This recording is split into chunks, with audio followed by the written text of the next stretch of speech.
ખાવા કોને ભાવે છે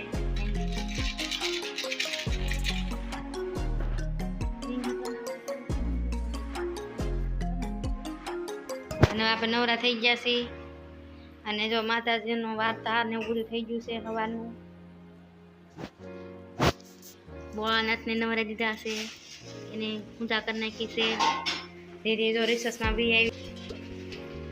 અને જો આપણે આજ વરસાદ જેવું છે એટલે કપડાં આપણે અંદર ઓસરીમાં નાખ્યા છે આજ વરસાદ સવારનો આવે છે આજે આપણે દાળ ઢોકળીનો પ્રોગ્રામ છે દાળ બાફા મૂકી દીધી છે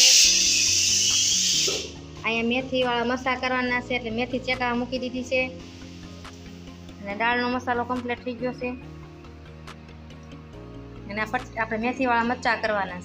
સુધારીને મૂકી દીધા છે આમાં મેંગી બની ગઈ છે દાળ ઢોકળી બની ગઈ સરસ મજાની આપણી આમાં મેંગી બની ગઈ છે અહીં મેથીવાળા મરચાં છે કોને ભાવે છે કોમેન્ટ કરજો